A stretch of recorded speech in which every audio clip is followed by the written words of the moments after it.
प्यारे बच्चों कुंडल वन में हुआ था, कुंडल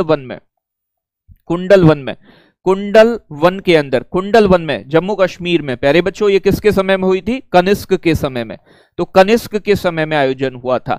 अब देखो ये चारों ही पूछी जाती हैं और चार ही इंपोर्टेंट हैं, तो इन चारों को आप जरूर ध्यान रखिएगा, ठीक है ना भाई।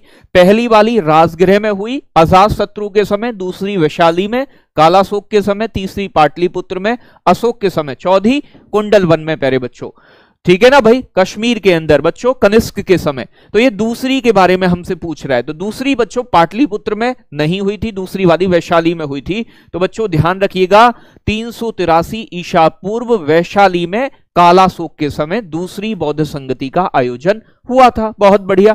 आगे बात करें बच्चों अगले प्रश्न की। कह रहा है हरिहर और बुक्का दोनों भैया थे बेटा, निम्नलिखित में से किस साम्राज्य की स्थापना की थी? ये बच्चों गुज्जर प्रतिहार वंश की, राष्ट्रकूट वंश की, चोल साम्राज्य की, या फिर विजयनगर साम्राज्य की? बहुत इंपॉर्टेंट प्रश्न बनता है बेटा, आप सभी जानते हैं, जल्दी से बताएंगे एक बार भाई आप। तो आपको लगेगा कि वाकई में हमारी बहुत अच्छे संविधान हम पढ़ रहे हैं। तो इन चीजों को खुद लिखो जो मैं लिख रहा हूं। तो इसका सदस्य बनने के लिए न्यूनतम आयु 25 वर्ष और इसका सदस्य बनने के लिए न्यूनतम आयु 30 वर्ष, ठीक है। तो प्रधानमंत्री बनने के लिए अगर कोई बोले न्यूनतम आयु क्या है, तो वो 25 वर्ष भी कह सकते हो, 25 वर्ष ही आप कहोगे। आप कहो अगर वो राज्यसभा से, प्रधानमंत्री लोकसभा का सदस्य हो या राज्यसभा का, किसी का भी चलेगा, पर एक सदन का सदस्य होना जरूरी है।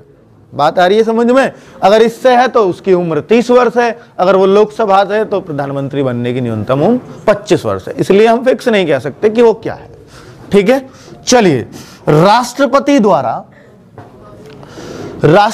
द्वारा लोकसभा में कितने सदस्य चुने जाते हैं?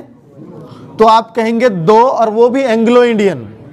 एंग्लो इंडियन मतलब आंग्ल भारतीय, जो भारतीय ना हो तो हम